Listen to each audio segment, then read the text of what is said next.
दोस्तों, जब हम रात के आसमान को देखते हैं तो हमें असंख्य तारे दिखते हैं, लेकिन कभी कभी सूर्योदय से ठीक पहले या सूर्यास्त के बाद एक चमकता हुआ छोटा सा तारा जैसा बिंदु नजर आता है। कई लोग सोचते हैं कि वो कोई तारा है, लेकिन हकीकत में वो हमारा बुध ग्रह है, सौरमंडल का सबसे छोटा और सबसे नजदीकी ग्रह जो सूरज के बिल्कुल पास चक्कर लगाता है। अब जरा सोचिए, बुध ग्रह हमसे ज्यादा दूर भी नहीं है, औसतन सिर्फ 77 मिलियन किलोमीटर की दूरी पर, यानी मंगल की तुलना में आधा सफर। तो फिर सवाल ये उठता है कि जब मंगल पर जाने के लिए हम बड़े बड़े मिशन भेज चुके हैं, चांद पर इंसान तक उतार चुके हैं, तो बुध पर क्यों नहीं? क्यों बुध तक पहुंचना इतना मुश्किल है? क्यों आज तक इंसान वहां नहीं गया? और क्यों वैज्ञानिक कहते हैं कि बुध ग्रह तक पहुंचना लगभग नामुमकिन है? भाई, असली सच ये है कि पास होना हमेशा आसान नहीं होता। कभी कभी पास होना ही सबसे बड़ी मुश्किल बन जाता है, और बुध ग्रह का मामला ऐसा ही है। सबसे पहले तो बुध का आकार देख लो। ये इतना छोटा है कि इसका व्यास सिर्फ 4879 किलोमीटर है, यानी हमारी पृथ्वी का आधा भी नहीं। असल में अगर पृथ्वी की तुलना चने से करो तो बुध एक काली मिर्च का दाना जैसा लगेगा। अब सोचो, इतना छोटा ग्रह और वो भी सूरज के बिल्कुल पास। बुध सूर्य से सिर्फ 58 मिलियन किलोमीटर की दूरी पर है, और इतना नजदीक होने का मतलब है सूरज का गुरुत्वाकर्षण बुध पर बहुत ज्यादा असर डालता है। बुध की चारों तरफ का इलाका यानी उसका अंतरिक्ष हमेशा सूरज की आग और खिंचाव में झूलता रहता है। अब यहाँ से समझो असली खेल। मान लो तुम एक अंतरिक्ष यान को पृथ्वी से बुध की तरफ भेजना चाहते हो, तो तुम्हें लगेगा कि बस सीधी दिशा में छोड़ दो, जैसे कोई गेंद फेंकी और वो जाकर निशाने पर लग गई। लेकिन अंतरिक्ष इतना आसान नहीं है। वहाँ हर जगह गुरुत्वाकर्षण का खेल है।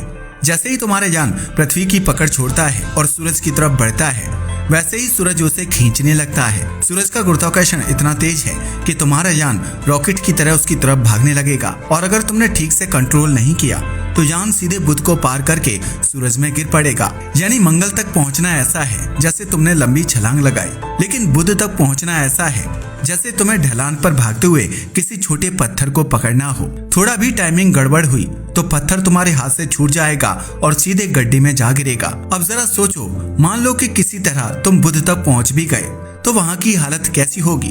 भाई, बुध पर दिन और रात का फर्क इतना भयानक है कि सोचकर ही डर लगने लगे।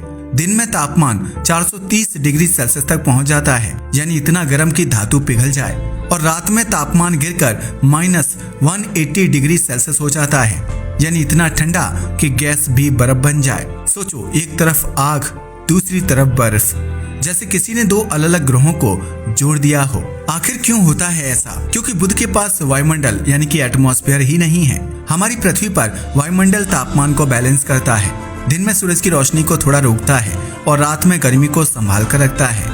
लेकिन बुध पर कुछ भी नहीं। सूरज की किरण सीधी सतह पर टकराती है और वहां आग लगा देती है।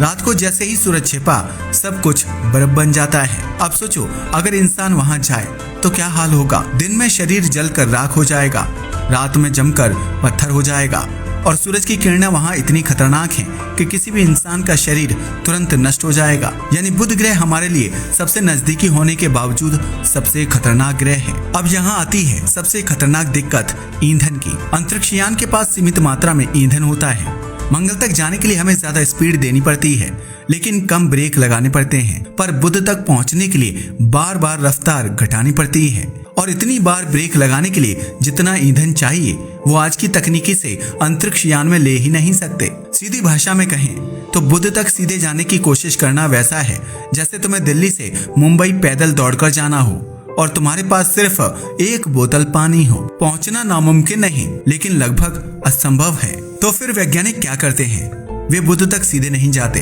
अंतरिक्ष यान को पहले पृथ्वी, फिर शुक्र ग्रह और कई बार खुद बुध के पास से घुमाया जाता है। हर बार जब यान किसी ग्रह के पास से गुजरता है तो वो ग्रह उसे खींच लेता है और फिर धक्का देकर उसकी स्पीड और दिशा बदल देता है। इसे कहते हैं ग्रेविटी असिस्ट या स्लिंग शॉट तकनीकी। इस तरीके से यान धीरे धीरे अपनी रफ्तार घटाता है और आखिरकार बुध की कक्षा में प्रवेश करता है, लेकिन इसमें सालों साल लग जाते हैं। उदाहरण के लिए नासा के मैसेंजर मिशन को बुध की कक्षा में पहुंचने में पूरे 6 साल लगे। उसने रास्ते में एक बार पृथ्वी, 2 बार शुक्र और 3 बार खुद बुध के पास से स्लिंग शॉट किया। तब जाकर 2011 में वो बुध की कक्षा में टिक पाया। यानी बुध तक पहुंचना किसी सीधी दौड़ की तरह नहीं है, बल्कि ये तो लंबी दौड़ है जिसमें बार बार स्टॉप लेना पड़ता है।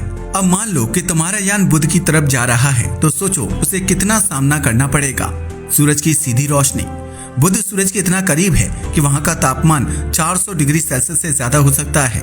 यानी स्पेसक्राफ्ट अगर ठीक से शील्ड ना किया जाए तो उसके उपकरण पिघल सकते हैं। मैसेंजर मिशन को बचाने के लिए नासा ने उसमें खास सूरज से बचाने वाली ढाल यानी सन शील्ड लगाई थी।